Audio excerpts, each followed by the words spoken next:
여러분은 혹시 이런 경험 있으신가요? 모든 게 잘 풀리다가 갑자기 무너지는 순간, 아무리 노력해도 안 될 때가 있고 별로 애쓰지 않았는데 일이 술술 풀리는 순간, 왜 그럴까요? 운일까요? 아니면 다른 이유가 있는 걸까요? 3000년 전 동양의 현자들은 이미 그 답을 알고 있었습니다. 그리고 그 지혜를 한 권의 책에 담았습니다. 바로 주역입니다. 대부분의 사람들은 주역을 점치는 책, 미신적인 것으로 알고 있습니다. 하지만 그건 엄청난 오해입니다. 주역은 단순히 미래를 맞히는 책이 아니라 세상이 어떻게 돌아가는지, 인생의 흐름을 어떻게 읽어야 하는지를 알려주는 변화의 철학서입니다. 공자는 이 책을 너무 열심히 읽어서 책을 묶은 가죽끈이 3번이나 끊어졌다고 합니다. 그만큼 이 책에는 인생을 살아가는 데 필요한 깊은 통찰이 담겨 있습니다. 오늘 이 영상에서는 주역이 정말 무엇인지, 그리고 이 고대의 지혜가 현대를 살아가는 우리에게 어떤 의미를 주는지 명확하게 풀어드리겠습니다. 영상이 도움이 되셨다면 좋아요와 구독 부탁드립니다. 여러분의 작은 관심이 더 좋은 콘텐츠를 만드는 큰 힘이 됩니다. 자, 그럼 본격적으로 들어가 보겠습니다. 주역을 이해하는 첫 번째 열쇠는 바로 이것입니다. 주역은 미래를 단정적으로 예언하는 책이 아니라는 것입니다. 많은 사람들이 주역을 보면 내 미래는 어떻게 될까? 라고 묻습니다. 하지만 주역은 그런 식으로 작동하지 않습니다. 주역의 진짜 핵심은 단 하나입니다. 모든 것은 끊임없이 변한다는 사실입니다. 세상에 고정된 것은 없습니다. 좋은 상황도 언젠가는 변하고 나쁜 상황도 영원하지 않습니다.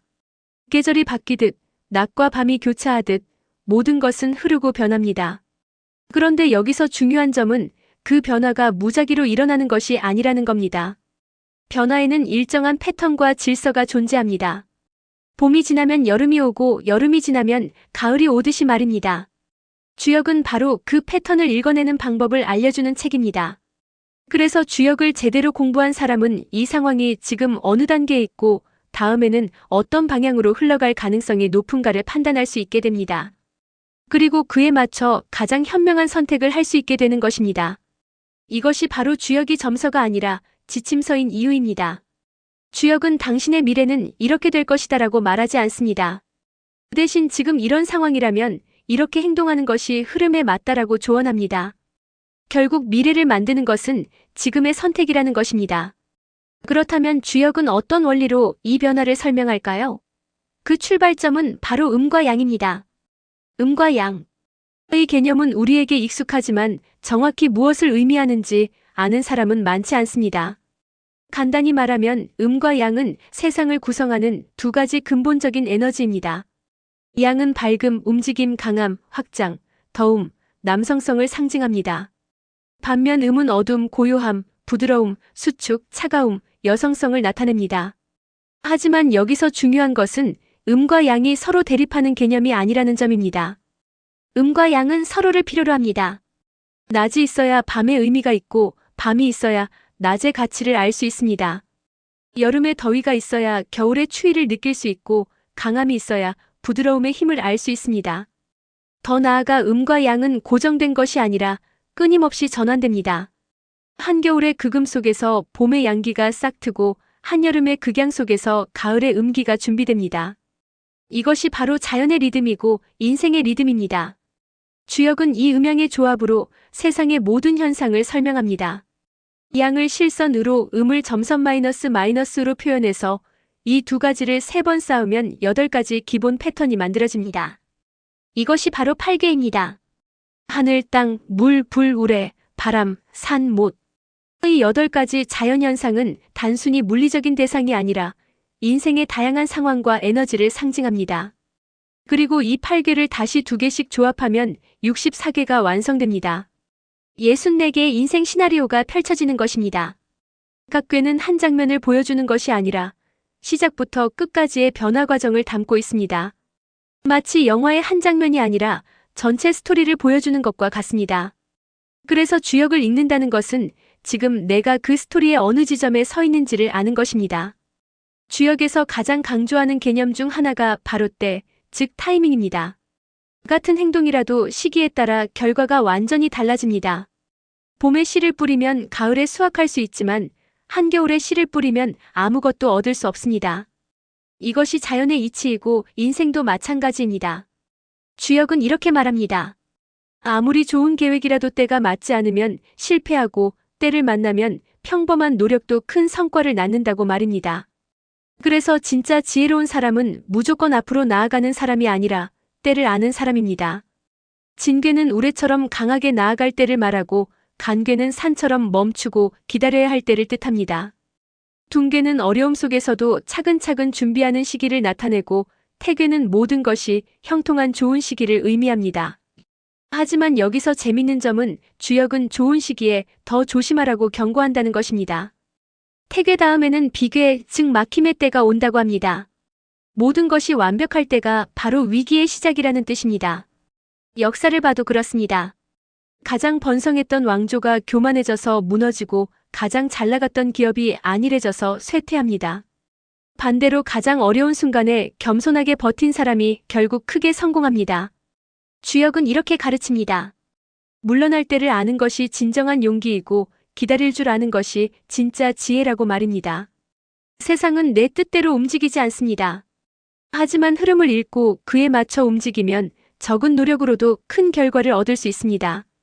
주역이 우리에게 주는 또 하나의 중요한 가르침은 바로 균형입니다. 주역에는 이런 말이 있습니다. 학령유의 마이너스 너무 높이 오른 용은 후회한다. 이 말은 무슨 뜻일까요? 아무리 강하고 성공한 존재라도 지나치게 올라가면 반드시 추락한다는 의미입니다. 세상 모든 일에는 적정선이 있습니다. 너무 강하면 부러지고 너무 유연하면 흔들립니다. 너무 빠르면 지치고 너무 느리면 기회를 놓칩니다. 주역은 이런 극단을 경계하고 중용의 길을 걸으라고 조언합니다. 64개 중에서 유일하게 모든 효가 길하다고 평가받는 궤가 있습니다. 바로 겸괴입니다. 겸손함을 뜻하는 이 궤는 산이 땅 아래에 있는 모습을 상징합니다. 높은 산이 스스로를 낮추는 형상입니다. 이것이 주역이 말하는 최고의 덕목입니다. 실력이 있어도 뽐내지 않고 성공해도 교만하지 않으며 강해도 겸손한 자세를 유지하는 것. 이런 사람이 결국 오래가고 더 큰 성공을 이룬다는 것입니다. 반대로 주역은 과함을 가장 경계합니다. 욕심이 과하면 모든 것을 잃고 자신감이 과하면 오만이 되며 친절이 과하면 경계를 잃습니다. 어떤 미덕도 지나치면 독이 됩니다. 그래서 주역을 공부한 사람들은 항상 자신의 위치와 상태를 점검합니다. 지금 내가 너무 앞서가고 있는 건 아닌가? 너무 많은 걸 원하고 있는 건 아닌가? 이런 질문을 끊임없이 던지면서 균형을 유지하려고 노력합니다. 물은 항상 낮은 곳으로 흐르지만 결국 모든 것을 적십니다. 주역은 물처럼 유연하고 겸손하게, 그러나 꾸준하게 나아가는 삶을 가장 이상적인 모습으로 제시합니다. 그렇다면 3000년 전의 이 고대 철학이 오늘날 우리에게는 어떤 의미를 가질까요? 현대사회는 그 어느 때보다 빠르게 변화하고 있습니다. 어제의 정답이 오늘은 오답이 되고 오늘의 트렌드가 내일은 구시대의 유물이 됩니다.